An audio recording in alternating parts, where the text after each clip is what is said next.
Hi and welcome back to another video of Medic Notes. This video is on incisional hernia. It is defined as an extrusion of the peritoneum and abdominal contents through a weak scar or accidental wound on the abdominal wall. They consist of a hernia orifice and peritoneum sac. Principles of surgical incision. Incisions are made based on accessibility, shortest distance to disease process; morbidity, avoidance of important structures like nerves, vessels, and muscles; cosmetic reasons, such as following Langer's lines, which are skin lines of approximately equal tension, associated with the distribution of collagen and elastic fibers in the skin and are predominantly transverse. Therefore, transverse incisions parallel to Langer's lines have less tension and heal with a narrower, more cosmetic scar. Also, hiding of scars and skin creases also depends on surgeon's preference. And lastly, extendability, for surgeries that turn out to be difficult. Classical abdominal imaging. These are the few more common surgical incision sites. Midline incision, bloodless and rapid entry into peritoneal cavity via linea alba. Perimedian incision, lateral and parallel to midline, on suturing the peritoneum, the rectus slips back overlying the peritoneal incision. Subcostal or Coker incision, midline and parallel to costal margin, right for biliary system such as cholecystectomy, left for spleen. Gridiron incision, perpendicular to the spino-umbilical line, between right ASIS and umbilicus, at McBurney's point, where abdominal wall musculature is left undamaged. Lands incision, transverse incision made at McBurney's point. Rooftop incision for epigastric surgeries like esophagectomy, gastrectomy, hepatic resection, and liver transplant. Or bilateral surgeries such as bilateral adrenalectomy. And others are small incisions for drain sites, and laparoscopic surgery port sites. This is the overall picture showing all the surgical incision sites. Coker, Mercedes-Benz, which is the rooftop scar, midline, perimedian, lands, gridiron, laparoscopic port sites. There are some risk factors for incisional hernia.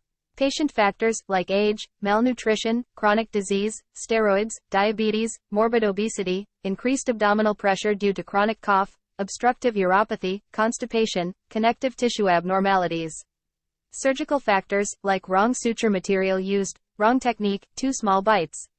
Also, emergency surgery has higher risk compared to elective surgery. And disease factors like wound infection, wound breakdown, postoperative complications requiring reoperation. Clinical presentation. History includes details of surgical intervention, any postoperative complications, any pain, reducibility, patient's comorbids. Scars are incisional hernias until proven otherwise. Always check for cough impulse. Physical examination similar to abdominal examination. Inspect and look at body habitus, abdominal scars, prominence of bulge with neck flexion, peristalsis through the skin, visible cough impulse. Palpate for any tenderness, size of defect, reducibility, cough impulse. Type of defects in incisional hernia include small defect 2 cm, multiple defects, and very large defect with loss of abdominal domain. Complications include intestinal obstruction, incarceration, strangulation, skin excoriation, and persistent pain. For differential diagnosis, diastasis recti is the separation of the two rectus abdominis muscles by an abnormal distance. It is a cosmetic condition with no associated morbidity or mortality. Diastasis of this muscle can occur in newborns, pregnant women, especially multiparous women, and obese patients. Clinical presentation, it appears as a ridge down the midline of the abdomen, from xiphoid process to umbilicus, which becomes prominent with straining and may disappear when abdominal muscles are relaxed. Management, no treatment needed as it is not a true hernia, as no fascial defect, and therefore no risk of incarceration or strangulation. Weight loss and exercise often advised. For management of incisional hernia, preoperative management are weight loss, nutrition optimization, and treatment of chronic conditions. Treated by surgical repair. Primary repair with mesh repair is the gold standard for patients with incisional hernias, with the lowest recurrence rate. There are 3 possible locations of mesh. Onlay, superficial to fascial defect. High risk of recurrence 30%, hence not recommended. Sublay, retrorectus, recommended site. And underlay, intraperitoneum. It can be done by open or laparoscopic repair.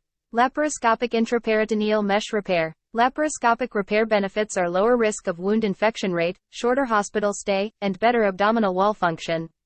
For very large defects, may require component separation as well. Mesh repair.